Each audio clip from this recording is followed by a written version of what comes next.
आपको सांस लेने में परेशानी और सीने में तेज दर्द होगा।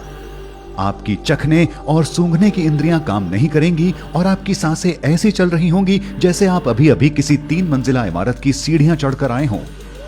ये लक्षण बताते हैं कि अब आपको अपने स्थानीय अस्पताल के आपातकालीन विभाग में जाने की जरूरत है।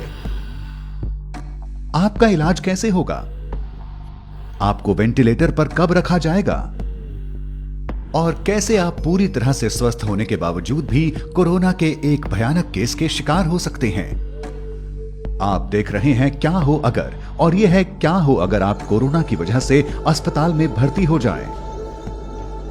जल्दी करने से पहले अपने डॉक्टर को कॉल करें या अस्पताल जाकर अपने लक्षण बयान करें।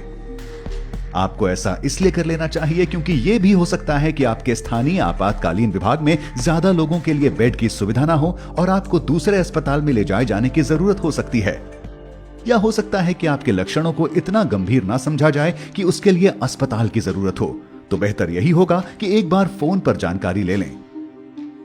लेकिन एक बार भर्ती होने पर नर्स आपकी कोरोना की जांच करेंगी। ज्यादातर मरीजों के खून के नमूने लेने के बाद उनकी कई जांचें की जाएंगी। इसके बाद डॉक्टर आपके फेफड़ों की आवाज सुनेंगे और फिंगर मॉनिटर के जरिए ये देखेंगे कि शरीर में ऑक्सीजन का स्तर कितना है। ये क्यों किया जाता है? क्योंकि अगर आपको कोविड-19 की गंभीर समस्या हो चुकी है तो शरीर में ऑक्सीजन कम होने लगेगी। चूंकि इससे आपके अहम अंगों को जानलेवा खतरे हो सकते हैं, इसलिए आपको 2 पतली नलियों के जरिए ऑक्सीजन दी जाएगी। ये नलियां या तो सीधी या मास्क के जरिए आपकी नाक तक जाती हैं। इसके बाद आपके सीने का एक्सरे या सीटी स्कैन किया जाएगा ताकि डॉक्टरों को इसकी जानकारी मिल जाए कि आपके फेफड़ों के किन हिस्सों में जलन की समस्या है। एक सीटी स्कैन या कंप्यूटराइज्ड एक्सियल टोमोग्राफी एक ऐसी जांच है जिसमें एक्सरे और कंप्यूटरों के जरिए बगैर किसी दर्द के आपके शरीर की क्रॉस सेक्शनल छवि मिलती है। सीटी स्कैनर एक बड़ी चौकोर या गोल एक्सरे मशीन होती है जिसके बीचों बीच एक गोलाकार टनल होता है। यहां से डॉक्टर आपके सीने को देख पाते हैं। आपके सीटी स्कैन के दौरान आपको एक टेबल पर लिटाया जाता है। ये टेबल धीरे धीरे टनल से गुजरती है। गैंट्री नाम की एक बड़ी रिंग आपके शरीर के इर्द गिर्द घूमती है।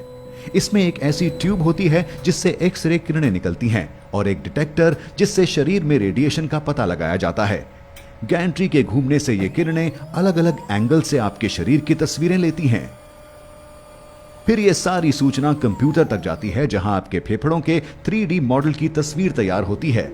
इससे डॉक्टर आपके कोरोना संक्रमण की गंभीरता तय कर पाते हैं। जब आपके डॉक्टर के पास आपके कोरोना संक्रमण से जुड़ी सारी जानकारी आ जाती है, तब आगे का इलाज किस तरह से किया जाता है? कुछ मरीजों को एंटीबायोटिक दिया जा सकता है। यह दवा सीधे कोरोना से नहीं लड़ती, लेकिन इस दिशा में कारगर हो सकती है कि आपके फेफड़ों में कोई दूसरा बैक्टीरियल संक्रमण ना हो। लेकिन चूंकि अभी खास तौर पर कोरोना के लिए कोई दवा नहीं है, ऐसे में सारी जिम्मेदारी आपके शरीर में रोगों से लड़ने वाले सिस्टम यानी इम्यून सिस्टम पर होती है। ऐसे में आशा यही है कि आपका शरीर वायरस से लड़ पाए और ये कि ऑक्सीजन थेरेपी और देखभाल आपके लिए कारगर साबित हों। अगर सब कुछ सही दिशा में जाता है तो आपका रोगों से लड़ने वाला सिस्टम धीरे धीरे वायरस को मार सकने जितने एंटीबायोटिक पैदा कर लेगा। लेकिन क्या हो अगर आपकी स्थिति और खराब होने लगे? ऐसे में हो सकता है आपको सांस लेने में दिक्कत, बुखार, तेज सर दर्द और उल्टी आने जैसी स्थिति का सामना करना पड़े। अगर खून में मौजूद ऑक्सीजन का स्तर ज्यादा गिरने लगता है, तब डॉक्टर आपके इलाज में तेजी लाते हुए आपको हाई फ्लो नेजल ऑक्सीजन पर रखेंगे। इसका मतलब ये हुआ कि एक मशीन आपके शरीर के तापमान के अनुसार साफ हवा को आपकी नाक में धकेल रही होगी। ऐसे में आपको 100% तक की कॉन्सेंट्रेशन में हर मिनट 60 लीटर जितनी ऑक्सीजन दी जा सकती है। हालांकि इसको लेकर एक चिंता यह भी है कि ऐसा करने से वायरस हवा में घुल सकता है और आसपास मौजूद मरीजों, कर्मचारियों या दूसरे लोगों को संक्रमित कर सकता है। इस खतरे से बचने के लिए कुछ अस्पतालों में नेगेटिव दबाव वाले कमरे होते हैं। ये अलग थलग बनाए गए ऐसे कमरे होते हैं जो एक खास तरह के वेंटिलेशन सिस्टम से लैस होते हैं। यहाँ की हवा उल्टे दबाव के चलते कमरे से बाहर नहीं जाती। इस हवा को यहाँ से एक फिल्टर सिस्टम के जरिए बाहर कर दिया जाता है। अफसोस इस बात का है कि हर अस्पताल में ऐसे कमरों की सुविधा नहीं होती।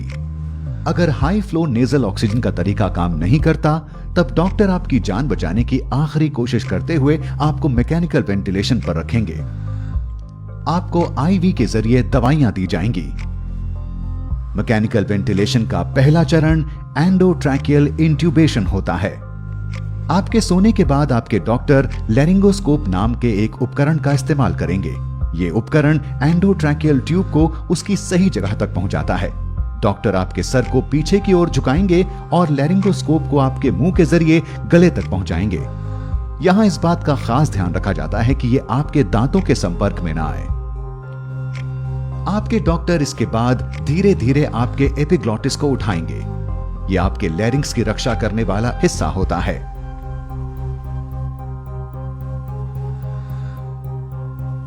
एक बार ये ट्यूब अपनी जगह पहुंच जाए, फिर डॉक्टर एक छोटा गुब्बारे जैसा आकार ट्यूब के इर्द गिर्द बना देंगे ताकि ये अपनी जगह से ना हिले।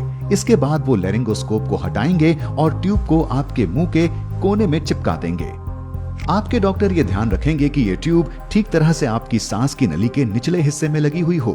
ये करने के लिए आपके फेफड़ों को एक खास बैग की मदद से फुलाया जाएगा और फेफड़ों की दोनों ओर से आने वाली सांस की आवाज को सुना जाएगा। अगर ट्यूब बहुत नीचे है तो दोनों फेफड़ों में एक समान हवा नहीं जाएगी।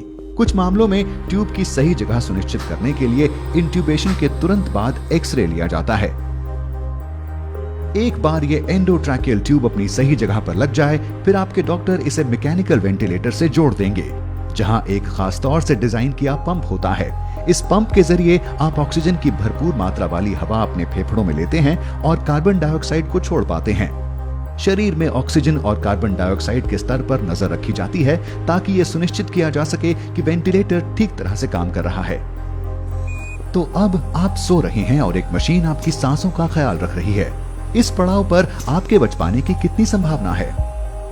बदकिस्मती से US agency for international developments emerging pandemic threat programme के पूर्व हेड और संक्रमित बीमारियों के जानकार डॉक्टर डेनिस कैरल का मानना है कि वेंटिलेटर पर पहुंचे कुल कोरोना मरीजों में से केवल 1/3 ही जिंदा बचे रह पाते हैं।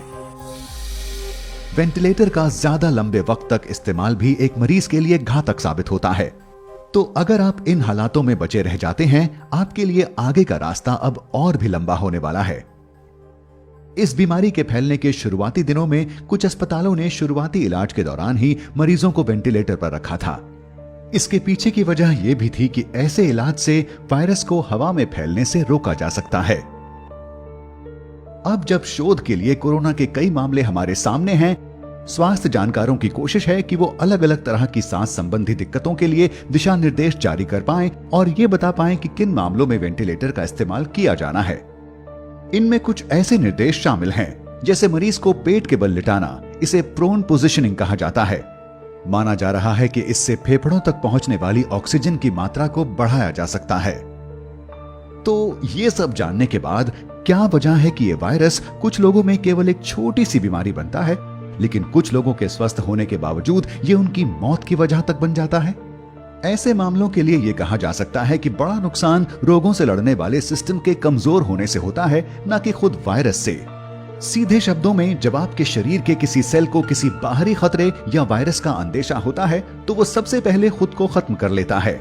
ऐसा इसलिए कि वो बाकी सेलों तक ये संक्रमण पहुंचने से रोक पाए और आपकी रक्षा कर सके। ऐसा इसलिए हो पाता है कि आपके इम्यून सिस्टम के सेल यानी मैक्रोफेजेस सिग्नल देने वाला एक छोटा प्रोटीन छोड़ते हैं जिसे साइटोकाइन कहा जाता है। इनमें से कई प्रोटीन सेल के मरने के पीछे की वजह होते हैं। जब कई सेलों में एक साथ ऐसा हो रहा होता है तो इससे टिश्यू का काफी नुकसान हो सकता है। स्वास्थ्य जानकार इस प्रक्रिया को साइटोकाइन स्टॉर्म कहते हैं। कोविड-19 होने पर नुकसान फेफड़ों के टिश्यू का होता है। इससे फेफड़ों की छोटी थैलियों की दीवारें एक तरह का तरल छोड़ने लगती हैं, जिससे निमोनिया होता है और खून में ऑक्सीजन की कमी होने लगती है। आपके ज्यादातर सेल साइटोकाइन के बेरोक स्तर के चलते दम तोड़ने लगते हैं। ये आपके फेफड़ों का तब तक नुकसान करता है जब तक वो ऐसी स्थिति में ना पहुंच जाएं जहां से सुधार मुश्किल है। आपका शरीर अब खुद का ही नुकसान कर रहा होगा। साइटोकाइन स्टॉर्म कोरोना के गंभीर मामलों के मरीजों में एक आम बात हो चुके हैं और कई मामलों में लोगों की मौत के पीछे की वजह भी यही है। आप में ये साइटोकाइन स्टॉर्म होगा या नहीं, ये काफी हद तक आपके जीन्स पर भी निर्भर होता है। H1N1 फ्लू वायरस के मरीजों में ये पाया गया है कि जिनमें ये साइटोकाइन स्टॉर्म आया वो काफी हद तक जेनेटिक कारणों से था। अब ये काफी हद तक संभव है कि बढ़ती उम्र के साथ ये जेनेटिक इम्यून विकार आप में भी विकसित हो जाएं। लेकिन ऐसी भी संभावना है कि आपके जीन्स में पहले से ही कुछ ऐसा हो जिससे आप कोरोना वायरस से संक्रमित होकर तुरंत साइटोकाइन स्टॉर्म की समस्या से घिर जाएं। यहाँ ये समझना जरूरी है कि साइटोकाइन स्टॉर्म की पूरी तस्वीर अभी हमारे सामने नहीं है और स्वास्थ्य समुदाय को इस बीमारी के सारे पड़ावों को समझने में अभी लंबा वक्त लगेगा। कई जानकारियों की दूसरे संस्थानों के जरिए पुष्टि होना अभी बाकी है।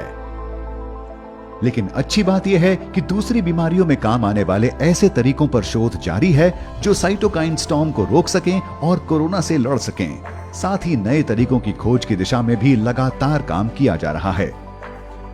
मौजूदा वक्त में ऐसी सैकड़ों दवाइयों पर खोज जारी है जो कोरोना से लड़ाई में काम आ सकती हैं। तो अगर आप इतने खुशकिस्मत हैं कि इस सब के बाद भी बचे रह सकें, तब आपको वेंटिलेटर से छुट्टी मिल सकती है। आपको शायद बहुत ज्यादा थकान महसूस हो, लेकिन अब आपको अस्पताल के आम वार्ड में रखा जाएगा। आप इस जगह तब तक रहेंगे जब तक आपके शरीर की ऑक्सीजन सुरक्षित लेवल तक नहीं आ जाती। इसके बाद आपको अस्पताल से छुट्टी मिल सकती है। आप घर जा सकते हैं और अपने परिवार और दोस्तों के बीच वापसी कर सकते हैं। मैं आशा करता हूं कि कोरोना की वजह से अस्पताल जाने पर आप ये समझ चुके होंगे कि क्यों हमें सावधान रहने की जरूरत है। कोरोना न केवल लोगों के स्वास्थ्य पर असर डाल रहा है, बल्कि यह हमारे जीवन के हर पहलू पर भारी पड़ रहा है। ऐसे में अगर अर्थव्यवस्था पूरी तरह से डगमगा जाती है, तब आप क्या करेंगे? जानने के लिए बने रहें क्या हो अगर के साथ।